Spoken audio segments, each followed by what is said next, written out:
Sa video natin ngayon ay pag-uusapan po natin ang isa sa pinakabinitin pero pinakamalapit ng sumabog na altcoin na si XRP. Ayon po sa isang kilalang analyst na si Egrag Crypto, may posibilidad raw na tumaas si XRP ng hanggang 2,000% ngayong taong ito. Ayan, ibig sabihin kung dati ay nasa $2.27 lamang ang kanyang presyo, pwede raw itong mag-surge ng hanggang $37.5 or humigit kumulang 2,100 pesos po yan sa palitan ng ating pera. Ayan, or Philippine peso. Pero teka, bakit nga ba may nagsasabing pwedeng mangyari ito? Saan naman ito nakabase? At ano po ang magiging epekto nito para sa atin bilang mga Pinoy crypto traders at investors?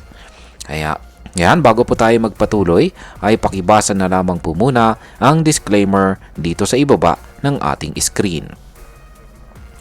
Yan, simulan po natin sa kung ano po ang sinasabi ng analysis tungkol sa paggalaw ng presyo ni XRP.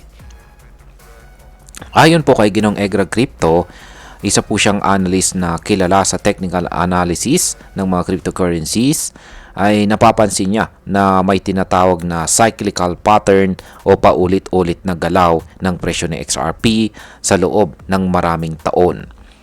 Ibig sabihin ay parang umiikot lamang po ang kanyang galaw sa kada market cycle. Kaya ang paulit-ulit na pattern po ay ganito. Una ay umakyat po sa XRP sa ibabaw ng tinatawag na exponential moving average or EMA. Tapos pangalawa ay pagkatapos po nito ay bumaba po siya ulit para i-retest o subukan kung kaya pa niyang panindigan ang movement na ito. At ang pangatlo ay kapag matagumpay po ang retest, dito po siya nagsisimula ng tinatawag na blow-off rally. Isa pong biglaan at matinding pagsabog ng kanyang presyo. Nangyari raw po ito noong taong 2017 kung saan tumaas si XRP ng 2,000% matapos po ang EMA retest at umabot sa higit $3.80. Noong taong 2021 naman, mas maliit po ang pag-akyat pero tumalin pa rin ng 455% at umabot po siya sa $1.96. Ngayon pong taong 2025, ang sabi po ni Egrag, tapos na raw ang retest phase nitong April. At kung susunod ang kasaysayan, pwedeng malapit na ang rally phase. Ngayon ay gaano naman po kataas ang posibleng marating ni XRP ngayong taong 2025? Meron pong dalawang posibleng target na ibinigay itong si Ginoong Egrag. Una ay ang conservative target at ang pangalawa ay ang aggressive target. Unahin po natin dito sa conservative target. Kung uulitin lamang po ni XRP ang kanyang performance nitong nakalipas na 2021, pwede pong tumaas siya ng 455% mula po sa kanyang huling retest price. At ang kanyang target price ay nasa $9.50 o humigit kumulang 530 pesos.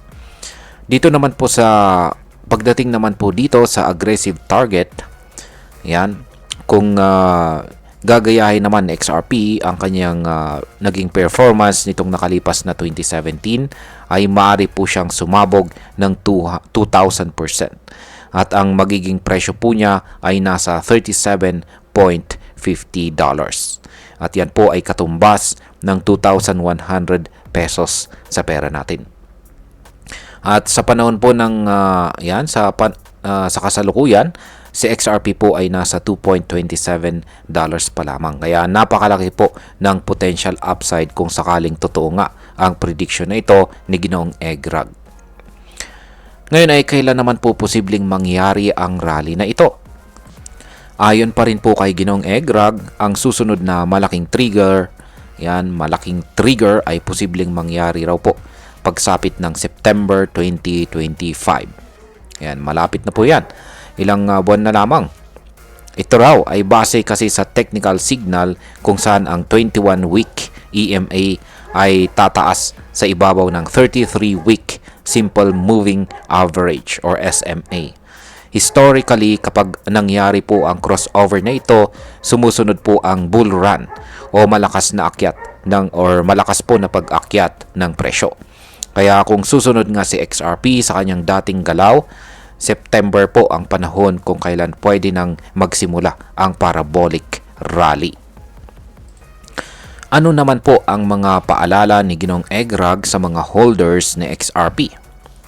Kahit bullish po itong si Egrag sa galaw ni XRP, hindi raw dapat mawala sa tamang disiplina ang mga crypto investors.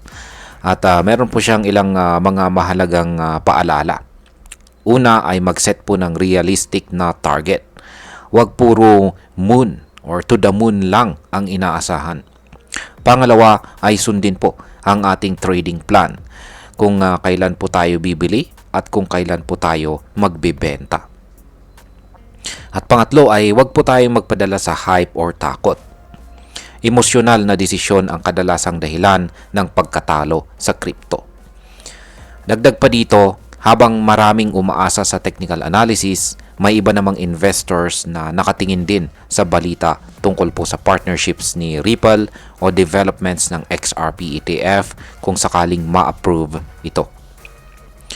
Ngayon ay pag-usapan na po natin ang posibleng epekto nito para sa atin bilang mga Pinoy crypto traders at investors.